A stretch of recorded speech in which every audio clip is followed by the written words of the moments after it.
जब मांगेंगे तो भगवान से नीचे हो जाएंगे। कहे तू तो पूर्ण ब्रह्म था, यदि चाह न होती भी।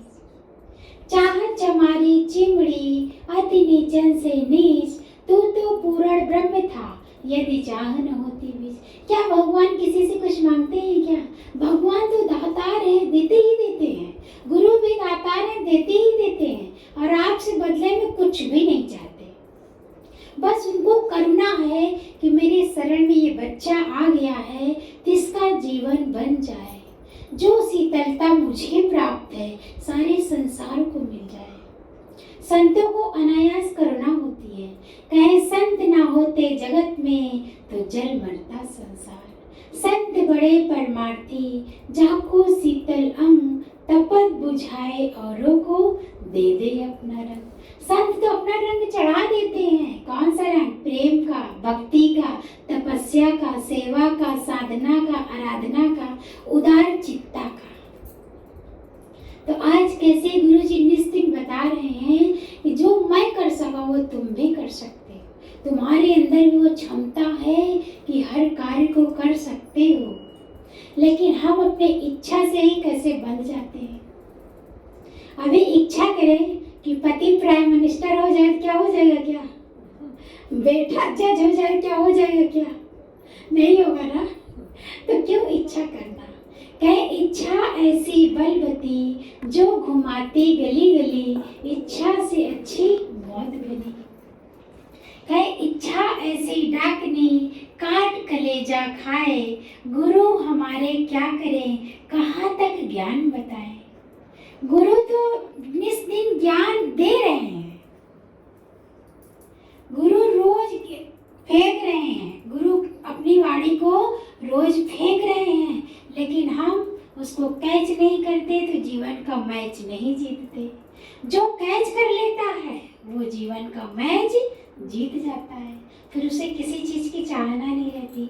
आज गुरु ने कैसे आज चाह बना दिया। आज मन में होता है क्या कि ये भी हो जाए, वो भी हो जाए, वो भी हो जाए। लगता है भगवान ने जो दिया बहुत दिया, बहुत दिया, बहुत दिया। जब बहुत बहुत करोगे ना, भगवान और भर देंगे, लो और ले लो और ले लो। और जब शिकायत करोगे बहुत कम है, कम, भगवान कहेंगे इसको चाहे जितना तो शिकायती लाल है, तो इसको शिकायत ही करने की आदत है, तो देते भी नहीं है। तो गुरु जी कहते हैं मांगन मरण समान है, मत कोई मांगे भी, मांगन से मरना भला, ये है सत्य की सीख। जो सच्चा सद्गुरु होता है कहता है किसी से कुछ मत मांगो, जो तुम्हारे भाग्य में है वो भाग भाग कर आएगा, जो तुम्हारे भाग्य में नहीं है वो आकर भी चला जाएगा। कभी दवा के रूप में, कभी दर्पण के रूप में, कभी किसी न किसी रूप में चला जाएगा। क्यों? क्योंकि लक्ष्मी चलायमान होती है। हमेशा लक्ष्मी की तस्वीर देखोगे खड़ी ही रहती हैं, बैठी बहुत कम मिलती हैं। आज मेरे पास है, कल उनके पास है, परसों उनके पास है। तो अगर लक्ष्मी को चाहते हो तो नारायण को पकड़ लो। नारायण की दासी है लक्ष्मी। कैसे क्षीर सागर में विष्णु भगवान के नारायण के पैर दबाती है ना, और जब पति को बुला लोगे पत्नी पीछे पीछे चली आएगी। तो हमेशा इस ज्ञान, जो ये ज्ञान चल रहा है, ये नारायण का ज्ञान है। इस ज्ञान को जो अपना लेता है, लक्ष्मी तो पीछे पीछे भागती, रंग से राजा बन जाता है इंसान, बिना मांगे ही।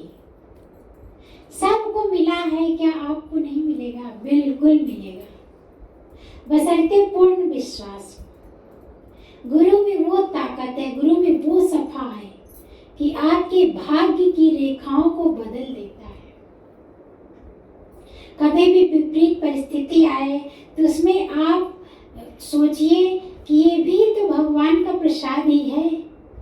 कहे सुख की घड़ी कितनी बीत जाती है पता नहीं चलता, दुख की 2 घड़ी इंसान नहीं बिता पाता। कहे गुजरी हुई जिंदगी को कभी याद ना कर, तकदीर में जो लिखा है उसका फरियाद ना कर। जो लिखने वाले ने लिख दिया उसके फिक्र में अपनी आज की खुशी को बर्बाद न कर।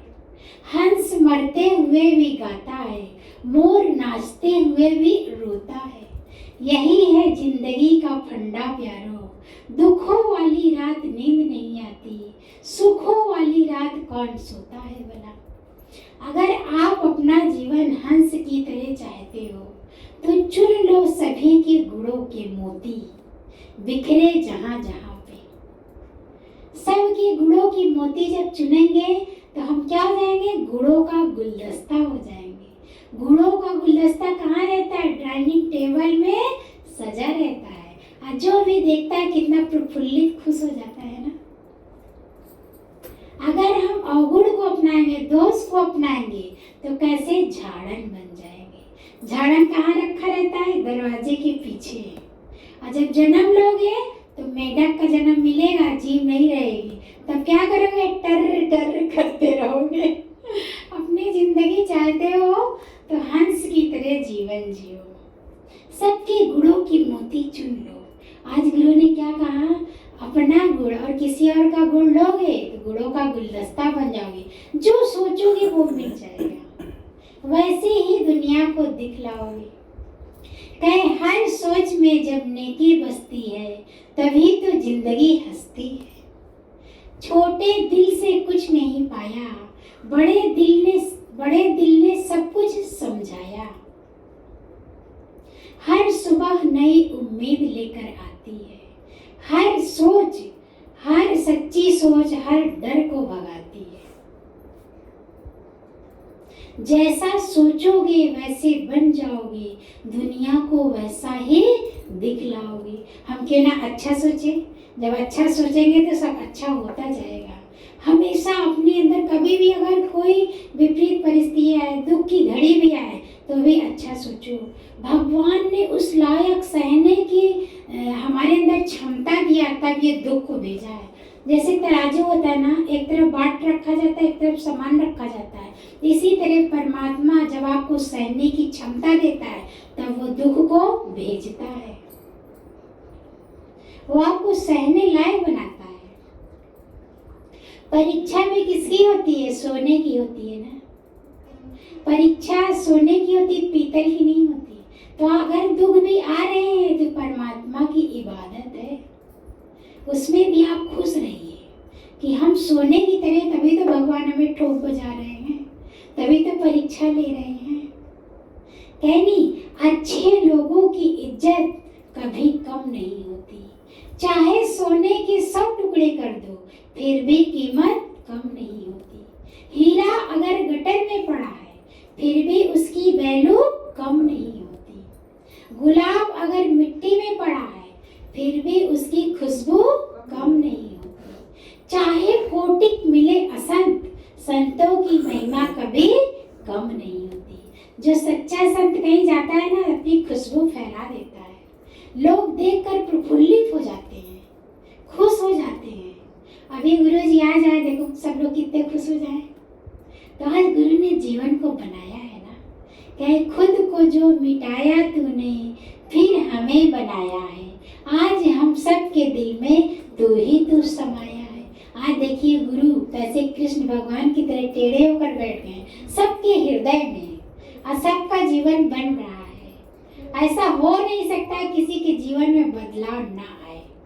जब बदलाव आता है तभी इस दर पर लोग आते हैं, क्योंकि मनुष्य इतना चला के रुपए में 3 अठन्नी बजाता है और तेल लगा के रहता है, पकड़ो छटक के भाग जाएगा। कहे गुरु तो रोज बुलाए पर तू ही आए ना, तो क्या करे गुरु और क्या करे हरि। कहे नहीं मन करा फिर भी ला के अपने शरीर में आप पटक दो, और जब पटक दोगे तो सारा कार्यभार गुरु उठा लेगा और आपको देह का भी भास नहीं रहेगा। अभी बुखार भी आए, बुखार आप सब आजमा लीजिएगा, कभी भी शरीर में दर्द हो या बुखार हो या कुछ भी हो, दुख भी हो, आप आकर बैठ जाओगे ना, आपको शरीर भासेगा नहीं कि मेरी तबीयत भी खराब है। क्यों? क्योंकि प्रभु का सुमरन दुख ना संतापे। जब प्रभु का सुमरन चलने लगता है ना तो इंसान अपने देह में नहीं रहता, देह से उपराम हो जाता है, ब्रह्म भाव में आता है। इसी को कहते हैं ब्रह्म भाव। जितनी देर तक हम सब ज्ञान में बैठते हैं, एक क्षण के लिए मन इधर उधर जाता है, नहीं जाता। क्यों? क्योंकि यहाँ गुरु का ओरा हो जाता है। कल बताया था ना, हनुमान जी अदृश्य रूप में विराजमान रहते हैं, सबके संकट को हरते हैं। बस सच्चे भाव से आते जाओ, जाके रही भावना जैसी, प्रभु मूरत देखे तुम जैसी। जो जैसा भाव लेकर आएगा वो वैसा ही फल पाएगा। फिर भी गुरु ने कहा इसकी भी इच्छा मत करो, निरिच्छा हो जाओ। हे गुरु जी आपके शरण में है, मेरी जीवन की डोर आप संभालिए। जरूर संभालते हैं, जरूर संभालते हैं, पूरा विश्वास रखिए। कहे भरोसा कर तू ईश्वर पर, तुझे धोखा नहीं होगा। तेरा जीवन यूं ही बीत जाएगा, तुझे रोना नहीं होगा। हे प्रभु तेरे नाम का सुमरन करके मेरे मन में सुख भर आया। तेरी कृपा को मैंने पाया, तेरी दया को मैंने पाया। जब जब कोई मुश्किल आती, जब जब मन घबराता, मेरे सिरहाने खड़ा कन्हैया, सिर पर हाथ फिराता। जब आप अनुभव करोगे, रियलाइज करोगे तो आपको दिखेगा भी। जब आप अनुभव ही नहीं करोगे तो कहाँ से दिखे? परमात्मा को आंखों से देखा नहीं जा सकता, सिर्फ एहसास किया जा सकता है। जैसे भूख लगती है तो एहसास होता है ना, कहीं दर्द होता है तो एहसास होता है ना, हवा चल रहा है तो एहसास होता है ना, गर्म हवा है कि ठंडा हवा है। तो उनको आंखों से नहीं देखा, सिर्फ एहसास किया जाता है। और जब एहसास करोगे तो आपको वो दिखने भी लगेंगे। बशर्ते अंधी श्रद्धा, अटूट विश्वास, अथाह प्रेम जब गुरु के प्रति रखेंगे तो गुरु कैसे अपने परमात्मा से मिला देता है। जन्मों जन्मों से हम उस परम पिता परमेश्वर से बिछड़े हैं। कहे आत्मा परमात्मा दूर रहे बहुकाल, सुंदर मेला कर दिया जब सतगुरु मिले दयाल। जैसे संसार में एक दलाल होता है, लड़की लड़का की शादी करा देता है ना, हाथ पकड़ा देता है, अपने ग्रस्त जीवन में चले जाते हैं। इसी प्रकार आध्यात्मिक राह में जब जीवन में गुरु आते हैं तो भगवान का पता बताते हैं, भगवान से आपका हाथ पकड़ा देते हैं और खुद हट जाते हैं। कैसे भगवान से मिलकर एक हो जाते हैं। बाकी सभी प्रेमियों को हरि ओम।